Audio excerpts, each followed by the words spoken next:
오늘은 우크라이나 러시아 전쟁에서 단순한 하루가 아니라 유럽 지역의 안보 상황이 여러 전문가들이 세계가 멈춰서 들어야 하는 순간이라고 부를 정도로 흔들린 날이다. 24시간도 되지 않는 사이에 실제 전투, 에너지 전쟁, 그리고 외교 협상 테이블에서의 갈등이라는 세 가지 중대한 사건이 동시에 발생했기 때문이다. 각각의 사건은 전쟁의 흐름을 바꿀 수 있을 만큼 중요한 의미를 가지며 이번 겨울 동안 유럽 대륙 전체의 미래를 좌우할 가능성까지 내포하고 있다. 새벽부터 키이우는 10발이 넘는 미사일과 자폭형 드론의 공격을 받았다. 연속적으로 울리는 폭발음은 도시 전체를 흔들었고 핵심 에너지 시설이 정밀하게 타격을 입으면서 수십만 명의 시민이 정전, 난방 중단, 그리고 영하권에 가까운 온도 속에서 추위를 견뎌야 하는 상황이 발생했다. 불이 꺼진 건물, 피어오르는 검은 연기, 그리고 대도시의 거리를 뒤덮은 침묵은 현대전의 상징이 되었다. 이 전쟁은 총탄만으로 싸워지는 것이 아니라 평범한 시민들의 일상을 무너뜨림으로써 심리적, 정치적 압박을 동시에 만들어내고 있다. 하지만 긴장감은 우크라이나 내부에만 머무르지 않았다. 저녁이 되자마자 우크라이나는 러시아 본토 깊숙한 곳까지 공격을 가하며 강력히 대응했다. 이는 러시아의 국내 안보를 흔들었을 뿐만 아니라 우크라이나가 아직도 반격할 능력을 유지하고 있음을 분명히 보여주는 신호였다. 이러한 행동은 단순한 보복을 넘어 우크라이나는 물러서지 않는다는 선언이며 다가올 협상 테이블에서 유리한 위치를 확보하기 위한 전략적 행동이기도 하다. 동시에 전쟁 첫 해부터 우크라이나를 굳건히 지원해온 서방 진영에서도 균열의 조짐이 나타났다. 미국과 우크라이나가 전쟁을 조속히 끝내기 위해 19개 조항으로 축소된 새로운 평화안을 제시했지만 여러 유럽 국가들은 이 계획이 지나치게 약하며 오히려 러시아에 더 많은 이익을 줄 수 있다고 강하게 반발했다. 이는 서방 동맹 내부에서 전략적 균열이 발생하고 있음을 보여주는 신호이며 앞으로의 협상 국면에서 중요한 변수로 작용할 가능성이 크다. 따라서 오늘은 단순히 뉴스가 쏟아지는 날이 아니라 세계가 이 전쟁이 고조 단계로 진입할 것인지 아니면 평화의 문이 열리기 시작할 것인지를 다시 평가하는 날이다. 총성이 멈추지 않고 동맹국들의 목소리마저 하나로 모이지 않는 상황에서 우크라이나 전쟁의 미래는 누구도 확신할 수 없는 수많은 질문으로 가득 차 있다. 과연 이 전쟁의 끝은 어디이며 누가 그 결말을 결정하게 될 것인가? 이번 키이우 공격은 여러 전문가들로부터 최근 수개월 사이에 러시아가 감행한 가장 강도 높은 작전 중 하나로 평가되고 있다. 새벽부터 도시 전역에 경보음이 울렸고 잇따른 폭발로 고층 건물들이 흔들리며 지면에 충격을 가하는 로켓의 여파가 계속해서 내려왔다. 현장 목격자들은 입을 모아 땅이 지진처럼 흔들렸다. 모두가 대피처를 찾느라 정신이 없었다고 전했다. 초기 정보에 따르면 러시아는 10발이 넘는 미사일과 공격형 드론을 발사했으며 목표는 키이우의 핵심 에너지 인프라였다. 이로 인해 광범위한 전력망이 차단되고 최소 6명이 사망했으며 많은 부상자가 발생했다. 일부 지역은 구조활동이 제때 이루어지지 못해 피해 규모는 더 늘어날 가능성이 있다. 공격 이후 드러난 모습은 단순한 물리적 피해에 그치지 않았다. 그것은 시민들의 생활 방식을 정면으로 겨냥한 공격이었다. 여러 도로는 암흑 속에 잠겼고 주택가는 정적에 휩싸였으며 창문 틈새로 새어나오는 촛불이나 작은 손전등 불빛만이 유일한 빛이 되었다. 어떤 가족들은 조금이라도 온도가 높은 지하실로 내려가 추위를 피해야 했다. 외부 기온이 영하권에 가까워지는 가운데 난방 시스템이 작동하지 않기 때문에 이 시간은 단순히 전쟁을 피하는 것이 아니라 난방이 없는 환경에서 찾아오는 추위로 인한 죽음을 피하는 시간이기도 했다. 주민들의 정신적 충격도 눈에 띄게 증가하고 있다. 현지 언론에 따르면 많은 아이들이 작은 소리에도 놀라고 불안해하는 증세를 보이고 있으며 고령층 상당수는 약품과 의료 서비스를 평소처럼 이용할 수 없어 만성 스트레스 증상을 겪고 있다. 밤 시간대에 출근해야 하는 노동자들은 가로등이 꺼진 어두운 길을 지나야 하므로 위험이 더욱 높다. 이것이 바로 신문 헤드라인에는 잘 드러나지 않는 전쟁의 조용한 얼굴이지만 사회에 장기적인 상처를 남기는 부분이다. 폭발음만큼이나 우려되는 것은 이번 공격이 전쟁이 방향 없이 장기화될 것이라는 느낌을 더욱 강하게 만든다는 점이다. 이번 러시아의 공격은 겨울을 이용해 우크라이나 정부에 대한 우국민의 불만을 고조시키려는 의도가 분명해 보인다. 일상을 감당하기 어려울 정도로 만드는 전략 전기가 없고 난방이 없고 내일에 대한 확신마저 없는 상태는 눈에 보이지 않는 무기이지만 어떤 탄약보다 더 오래 시민들을 압박할 수 있다. 일부 전략 전문가들은 에너지 인프라 공격은 전쟁을 전장에서 시민들의 마음으로 옮겨놓는 행위라고까지 평가한다. 이는 다가오는 겨울철 전쟁의 향방을 결정할 핵심 변수로 작용할 수 있다. 그리고 검은 연기가 여전히 키이우 상공에 드리워지고 수천 채의 건물에서는 발전기 소리가 끊이지 않으며 창문에서 빛이 아직 돌아오지 않는 지금 중요한 질문이 제기되고 있다. 이것이 겨울 대공세의 시작인가 아니면 전쟁의 끝이 아직 멀었다는 경고에 불과한가? 키이우가 대규모 공격을 받은 직후 우크라이나는 단순히 방어에 머무르지 않고 오히려 이 기회를 이용해 러시아가 예상하지 못한 방식으로 반격을 선택했다. 우크라이나의 미사일은 이전보다 훨씬 깊숙이 러시아 본토로 날아들었으며 러시아 현지 매체는 전선에서 정상적인 반격 범위를 훨씬 벗어난 오스트로프 도시에서 사망자와 부상자가 발생했다고 보도했다. 이는 러시아의 방어 체계에 허점이 생기기 시작했음을 의미하며 동시에 우크라이나는 여전히 공격 능력을 갖추고 있다는 사실을 분명하게 보여주었다. 많은 이들이 예상했던 약한 국가의 모습과는 정반대였다. 이번 사건은 러시아 내부에서 군사적 정치적으로 큰 충격을 불러일으켰다. 그동안 안전지대로 여겨졌던 곳이 언제든 공격받을 수 있는 장소로 변하면서 일부 분석가들은 모스크바 정부가 국내 심리적 불안정 상태에 직면하고 있다고 평가했다. 전쟁이 겨울로 접어드는 시점에 러시아 주요 도시들마저 안전하지 않다는 인식이 퍼진다면 전쟁에 대한 국민적 지지가 눈에 띄게 약화될 수 있다는 것이다. 국민의 두려움이라는 심리적 요인은 향후 크렘린에게 새로운 압박으로 작용할 가능성이 있다. 우크라이나의 시각에서 이번 반격은 단순한 보복이나 군사적 능력을 과시하려는 행동이 아니다. 이는 전 세계를 향한 심리적 메시지였다.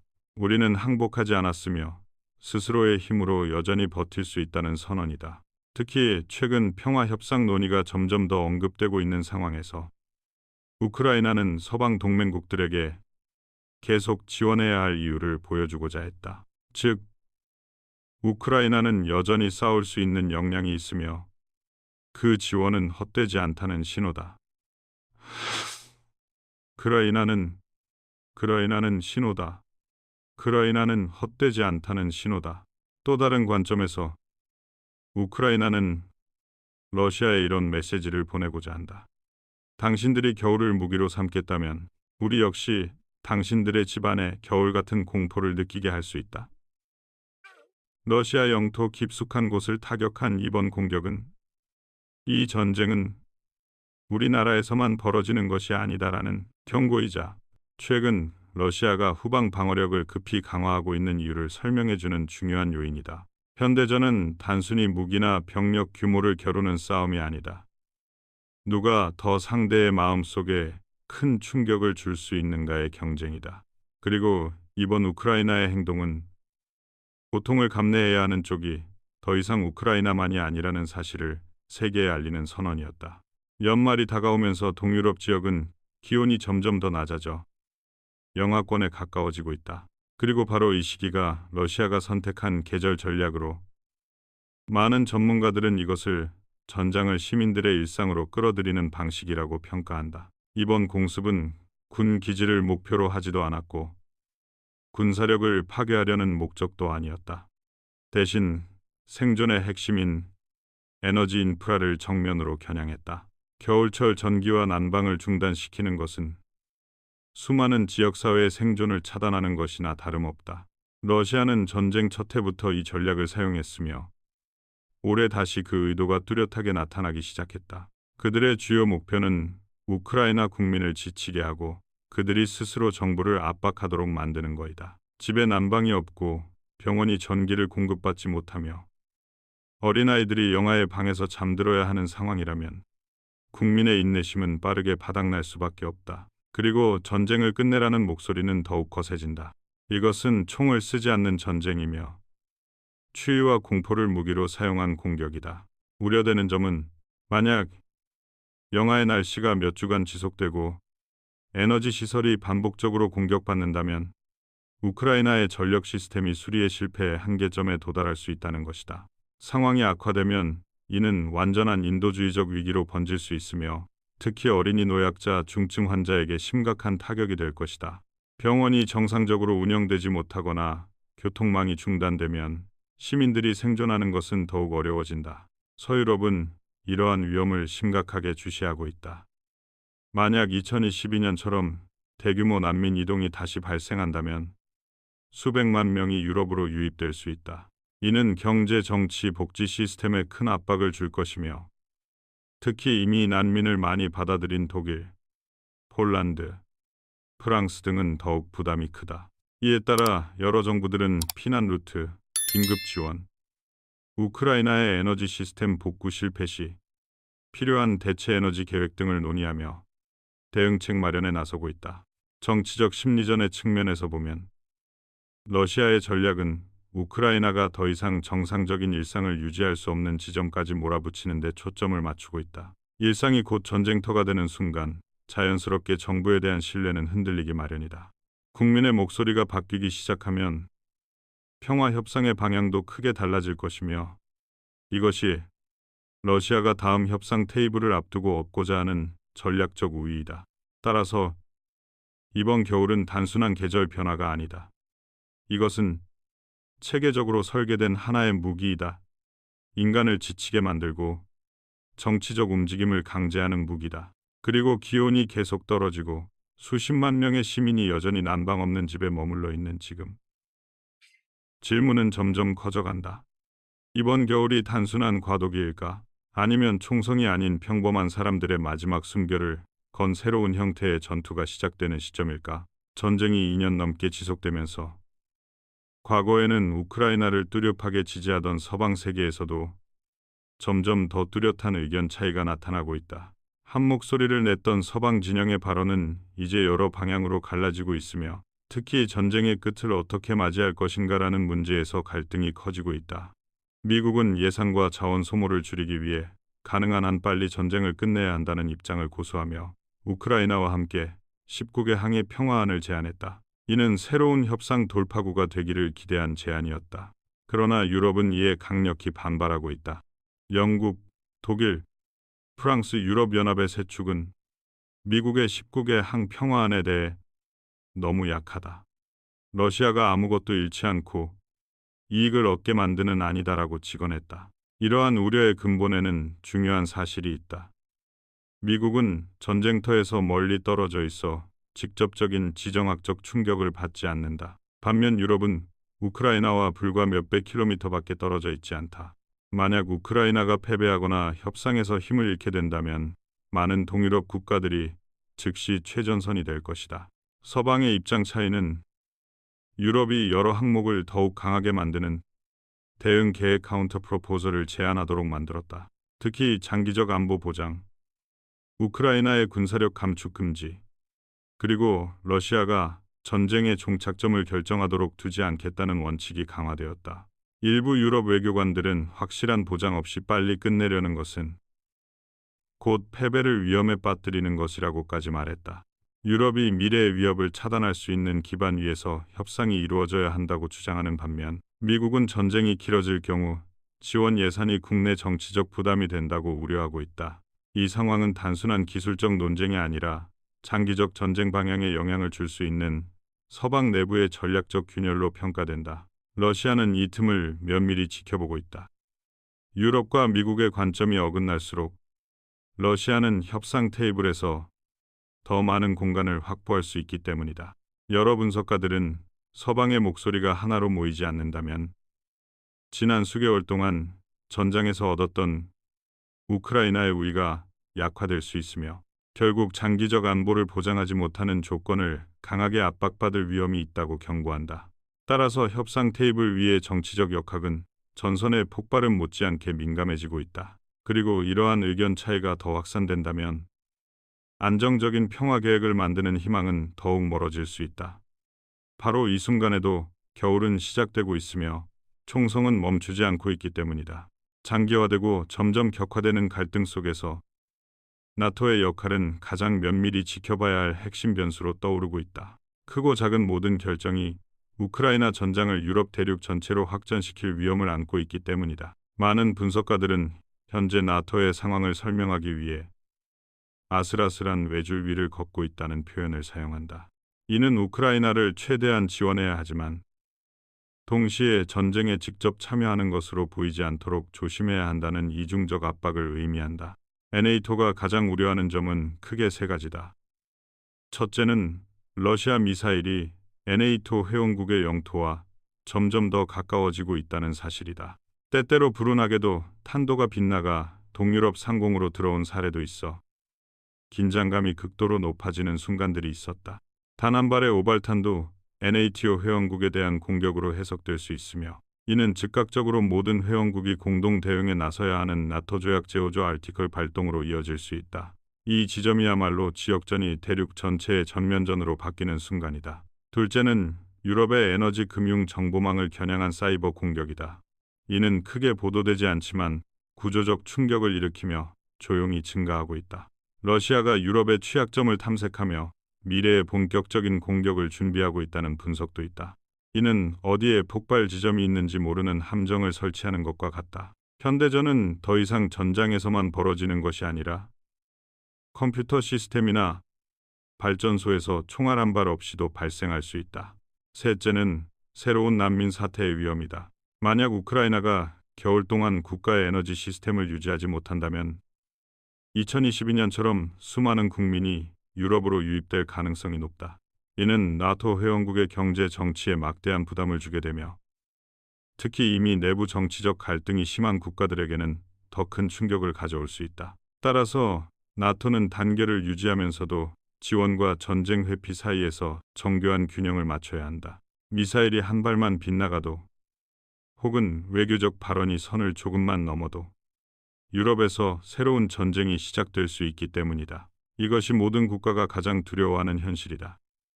전쟁이 더 이상 멀리 있는 것이 아니라 단 몇 초의 실수로도 유럽의 중심에서 시작될 수 있다는 사실이다. 도시 전역에 폭발음이 울리고 불빛이 사라지는 가운데 가장 고통스러운 것은 사망자 수나 어떤 전략 분석도 아니다. 가장 아픈 것은 무기를 들고 있지 않으며 전쟁을 선택한 적도 없는 평범한 사람들의 삶이다. 키이우의 많은 가족들은 위층보다 겨우 몇 도 따뜻한 지하로 내려가 살고 있다. 창고였던 지하실은 어린아이와 노인들의 임시 침실이 되었고 일부 가족은 3일에서 길게는 7일까지 전기가 전혀 없는 상황을 겪고 있다. 부모들은 촛불이나 휴대전화 불빛을 마지막 희망의 빛처럼 사용하며 아이들에게 내일은 더 좋아질 거야라고 말하지만 정작 그 말이 언제까지 사실일지 스스로도 확신하지 못한다. 병원 안에서는 상황이 더 심각하다. 전력 시스템이 공격을 받으면 의사와 간호사들은 생명 유지 장비에 의존하는 환자들을 살리기 위해 시간과 싸워야 한다. 인공호흡기가 몇 분만 제대로 작동하지 않아도 잃지 않아도 될 소중한 생명이 사라질 수 있다. 누구를 먼저 살릴 것인가를 결정해야 하는 순간은 어느 의학적 진단보다도 잔인하고 어렵다. 많은 아이들은 폭발음에 대한 공포 증세를 보이기 시작했다. 문이 쾅 닫히는 소리나 자동차가 지나가는 소리만으로도 울음을 터뜨린다. 과거 수십 년 전 전쟁을 겪었던 노인들은 다시 한번 상상도 못했던 두려움을 마주해야 한다. 전쟁의 기억은 결코 사라지지 않으며 오늘날 그것은 어둠과 추위, 그리고 끊임없이 울리는 발전기 소리라는 형태로 되살아나고 있다. 분명하게 보이는 사실은 전쟁이 단지 건물의 벽만 파괴하는 것이 아니라는 점이다. 전쟁은 사람들의 삶의 질을 매 순간 파괴한다. 정상적인 일상을 영위할 수 있는 능력은 하나씩 빼앗겨간다. 전기, 수도, 통신, 의료, 그리고 마지막으로 인간 마음의 평온까지.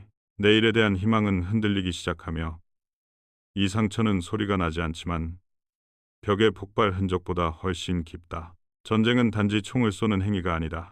전쟁은 인간의 삶을 보고서 속 숫자로 축소시키고 살아남는다는 말조차 평범한 사람들이 감당하기 어려운 무게로 만들어 버린다. 그들은 단지 다시 한번 평범한 일상을 살고 싶을 뿐이었다.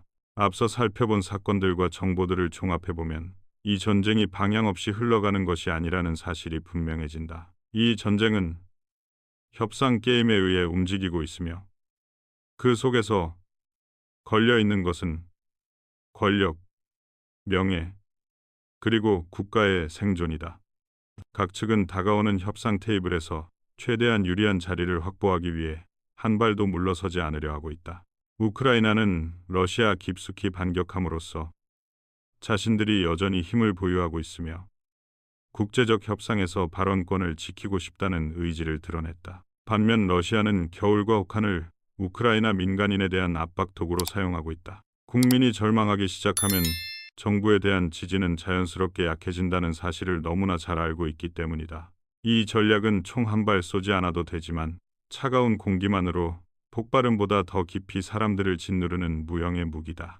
한편 미국은 끝없이 늘어나는 전쟁 예산을 관리해야 하고 유럽은 그렇게 생각할 수 없다. 유럽은 전쟁터에서 불과 몇백 킬로미터 떨어져 있을 뿐이며 우크라이나가 패배하면 유럽의 안보가 즉시 흔들리기 때문이다.